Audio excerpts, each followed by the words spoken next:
Welcome back to Faith in Fiction. I'm Kristy, and today I'm going to be going through my September mid-month wrap-up.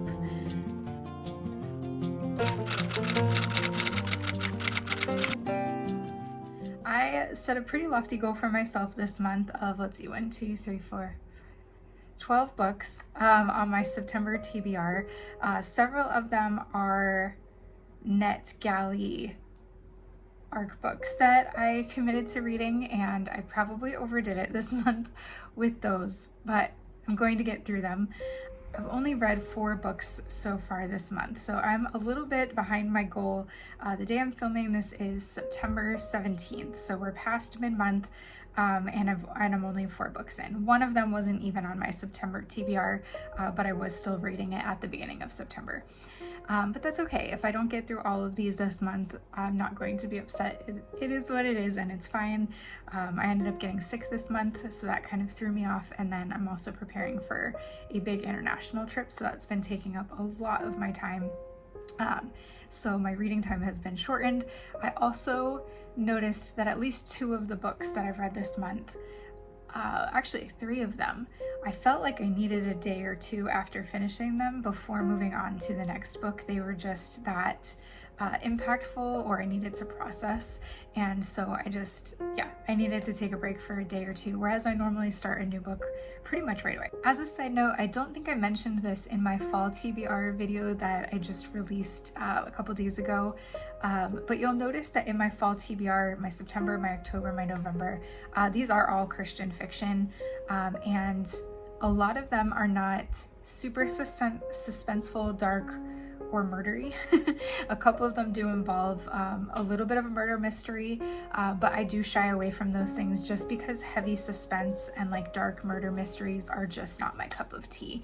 I'm also not going to read horror, even if it's like Christian horror. Is that even a thing? That feels like an oxymoron to me, but I don't know. to each their own.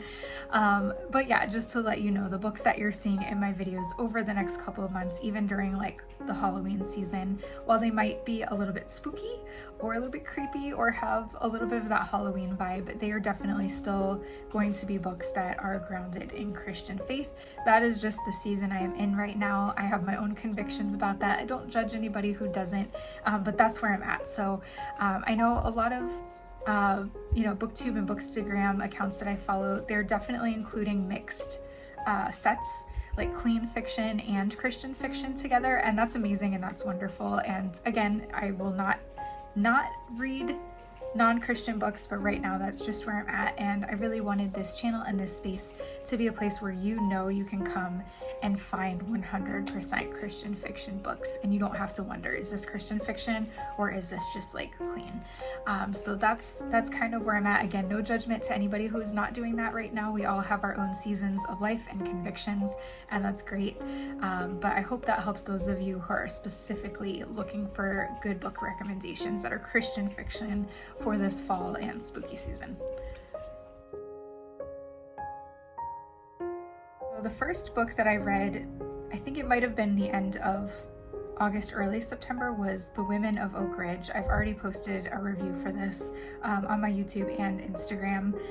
Really enjoyed that book. It was a 5-star book for me, and yeah, that was a new release that I really loved reading.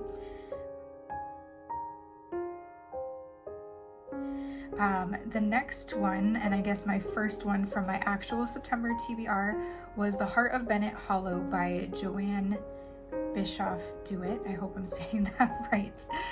This was another book that, oh my goodness, I just absolutely loved this book. It's a Pride and Prejudice retelling set in the early 1900s, and it takes place in a small coal mining town. And I love Pride and Prejudice. I'm a big Jane Austen fan, so I'm very cautious when I read a retelling of any of her books because I've seen them done, really well and not so well. This was a really well done retelling, and I thoroughly enjoyed it. I gave this book 5 stars. I will be buying a hard copy of this book if I can get my hands on it, and this will be going into my like permanent hardcover collection that I'm starting to build and curate. And this is a book I will probably read every year in the fall. Like, it was that good. And and without going into too many details about it, the characters were just really sweet, and they followed kind of the character personalities of the original characters from Pride and Prejudice, but she made them, I don't want to say better. They still had a lot of the same attributes, but for example, like Mama Bennet in the book Pride and Prejudice and in the movies, she is overbearing, she is kind of toxic, to be honest, and she's just a lot. She's a lot to handle. And I felt like her character in this retelling was a lot more muted.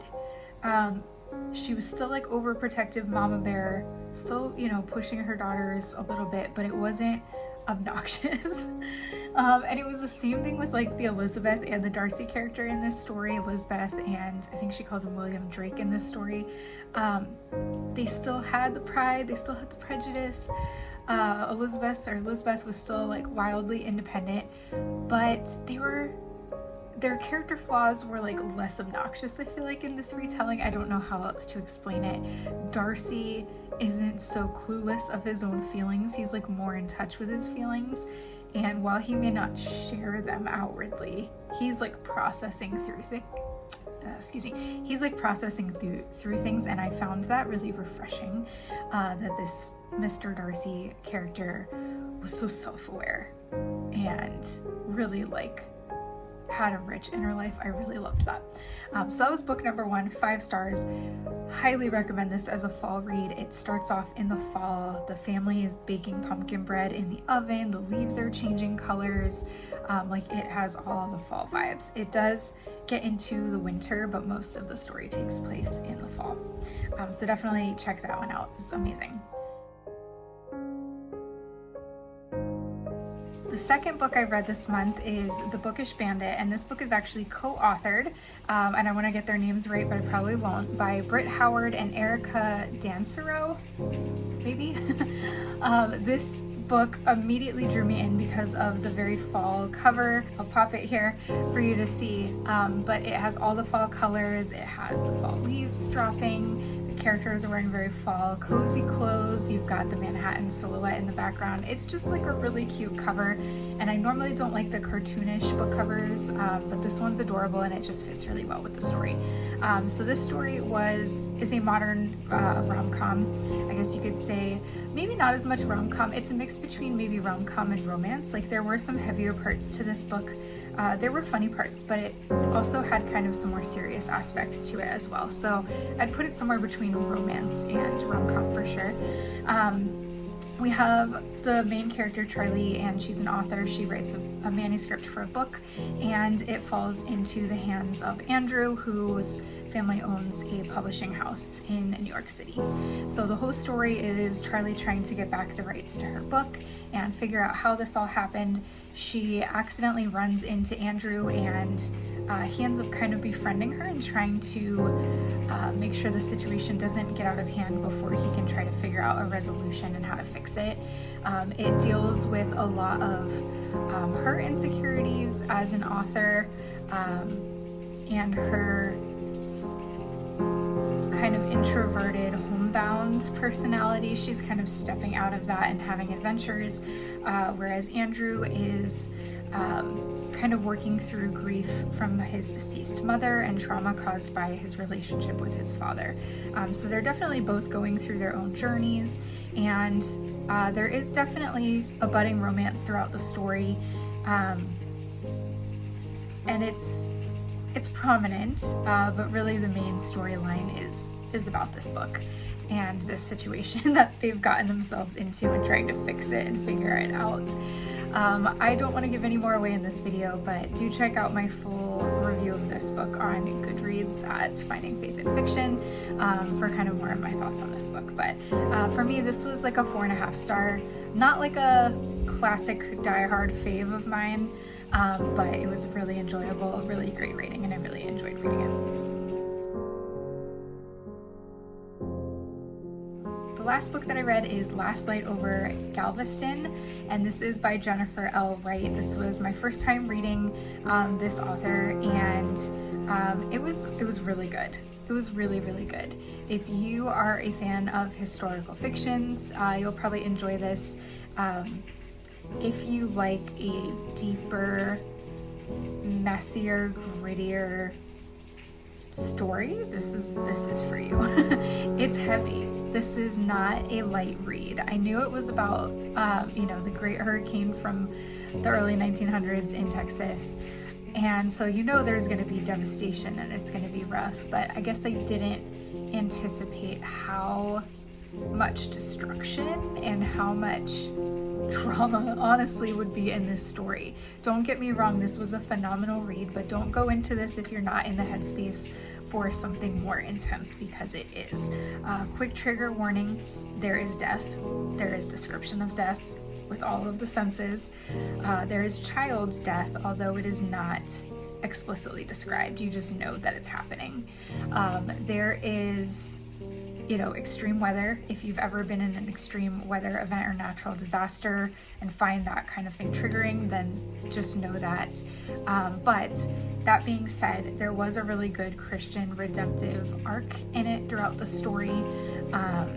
It had some mystery in it. There was dual timelines where you're going through the present day with the main character, and her name's Kathleen, but you're also then, each alternating chapter rotates. So you've got current and then you go back to the past, but it starts at the most recent version of the past timeline and then works further back into the past. And with each alternating chapter of the past timeline, you learn more about the events that happened in the past until you figure out this secret thing that has happened that Kathleen has been hiding and has been weighing on her so heavily.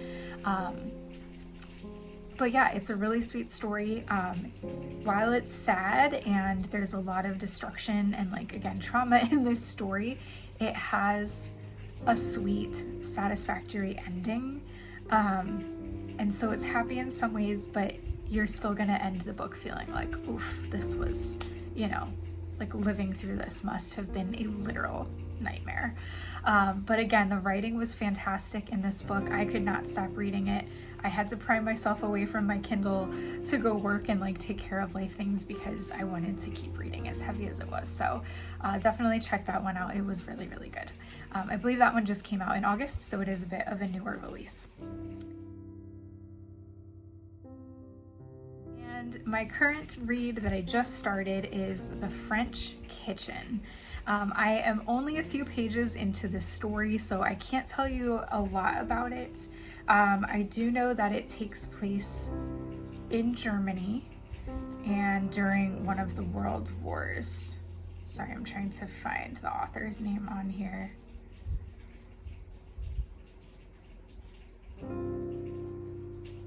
Okay.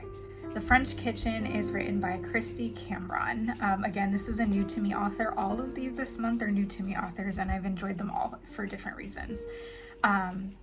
This is a standalone historical fiction, and like I said, it takes place, or at least it starts off in Germany and during World War II. So the prologue kicks off in December of 1943.